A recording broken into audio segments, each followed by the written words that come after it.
ना, अब तक की जो चर्चा हुई है उसमें सब सहमत है, कंफर्टेबल है। अब इस एनालॉजी को हम लागू करते हैं अपने ऊपर। क्या हमें नहीं लगता कि ये सबसे जो विलक्षण मशीन है जिसका कि आज तक कोई रेप्लिका नहीं, संभव ही नहीं। आप देखिए साइंस कितनी भी प्रोग्रेस कर ले, ये क्वेश्चन ही नहीं है भगवत गीता को जवाब देखेंगे तो। आप ऐसा मत सोचिए कि साहब इतनी प्रोग्रेस हुई है, इतनी हो जाएगी तो हो जाएगा ना, नेवर, हो नहीं सकता।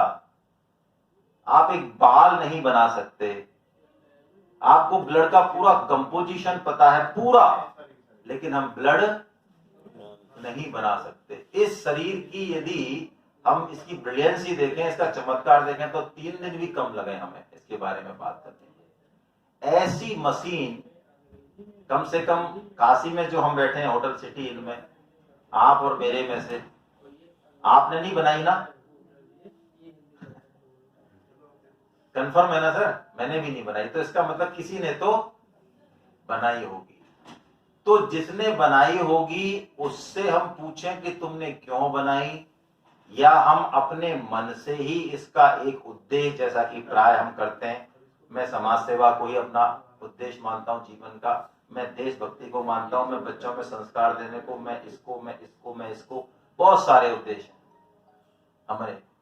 क्या यही उद्देश्य है जीवन के, या हम एक बार उससे भी पूछें जिसने इसको बनाया कि आपने आखिर ये बनाया तो आपको आवश्यकता इसकी क्या पड़ी? पहली चीज, हर चीज का यूजर्स मैनुअल यहां मौजूद है, हम लोग जो भी मैन्युफैक्चरर है वो देता है।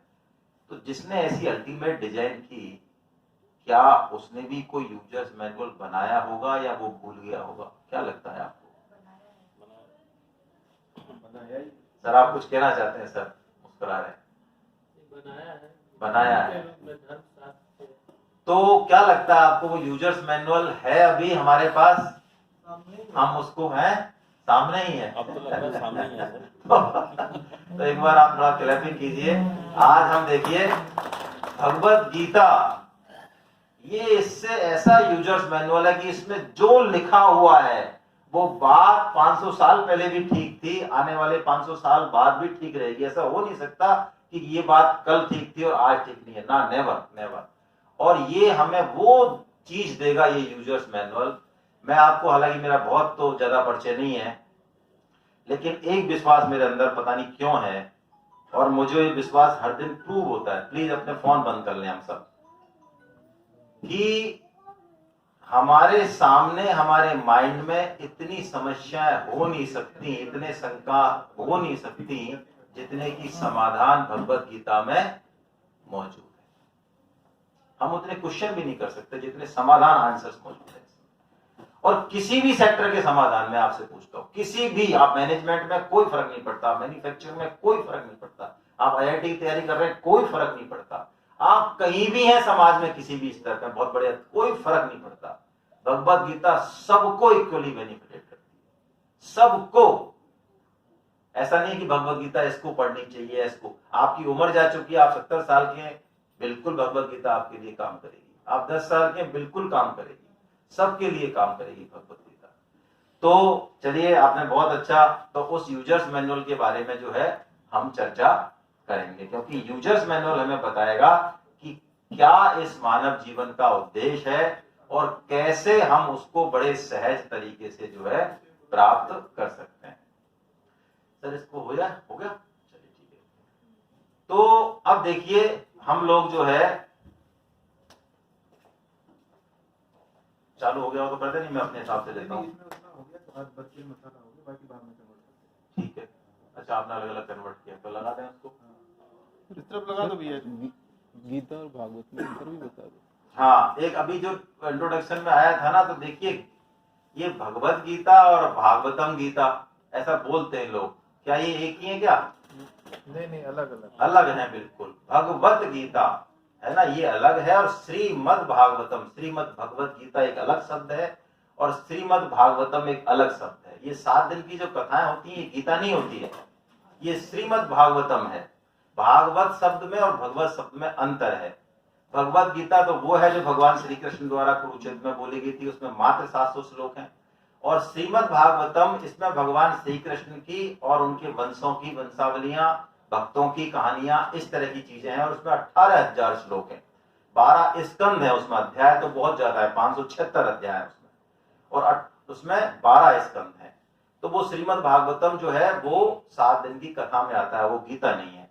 लेकिन एक बात है बड़ी जोरदार, कुछ लोग यहाँ पे गीता पढ़ रहे हैं और भी चीजें पढ़ रहे हैं, इसलिए मेरा मन कर रहा है कहने का कि Bhagavad Gita Jack of all है, मास्टर की है। आप इसको मेरी बात मत माने, आप खुद इसको लाइफ में एक्सपीरियंस करें। कैसे करें?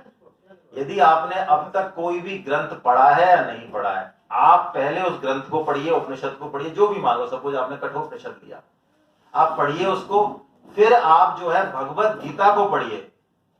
भगवत गीता को पढ़िए तो आपको लगेगा कि पहले जो आपने उसको पढ़ा उस ग्रंथ को, और अब जो आपने पढ़ा, रात और दिन का फर्क है, रात और दिन का मैं कह रहा हूं। भगवत गीता ऐसी मास्टर चाबी है, इसके बाद आप कुछ भी पढ़ लें, कुछ भी, ये ऐसे खोल देगा आपको उस ग्रंथ को। इसमें ये चाबी है ना। तो देखिए, एक तो मनुष्य जन्म जो है ना बहुत दुर्लभ है, बहुत ज्यादा दुर्लभ है। समस्या क्या है, हमें यदि कोई चीज मिल जाती है तो हमें उसकी इंपॉर्टेंस पता नहीं चलती है। मैं आपसे पूछता हूं, आप इसको सपोर्ट करेंगे। 2 फैमिली है, एक फैमिली में स्कूटर भी बहुत समय बाद आया है जब बच्चे बड़े हो गए, और मारुति 800 या अल्टो जो बेसिक गाड़ी है वो भी बिल्कुल लेटर एज में एंट्री हुई है। एक तो फैमिली ये बैकग्राउंड है। एक फैमिली बैकग्राउंड ऐसा है कि वहां पे जब बच्चे ने जन्म लिया है तो जो है ऑडी वगैरह और जितनी भी गाड़ियां हैं लग्जरी, उसको बचपन से ही मिली हैं उसको। तो क्या लगता है आपको, मैं ऑडी वाले भाई साहब से ये कहूं कि आपके पास तो गाड़ी है, तो क्या उसको इस बात में कुछ इंपॉर्टेंस नजर आएगी? अब आप प्लीज डिस्टर्ब मत हो कोई भी, क्योंकि इसमें बिल्कुल कंसंट्रेशन चाहिएगा, है ना। आप पूरा ध्यान यही रखें, सारी चीजें छोड़ दें प्लीज। मैं इसके बिना भी चल सकता हूं, है ना, कोई दिक्कत नहीं है, कर लें, नहीं तो कोई दिक्कत नहीं है, आने दो। हाँ सर, आप प्लीज रेस्पॉन्ड करें। आपके पास शुरू से लग्जरी है, फिर आपको कोई चीज दी जाती है, उस तरह की लाइफ में आती है, तो क्या वो आपकी इंपॉर्टेंस आप उसको समझ पाते हैं क्या? या बिल्कुल जिसके पास बचपन से नहीं है फिर उसको दी जाए तो वो समझ पाएगा? वही समझ पाएगा जो शुरू से ही लग्जरी में है, उसको लग्जरी का पता ही नहीं है कि लग्जरी की इंपॉर्टेंस क्या है। हमें किसी को भी नहीं पता।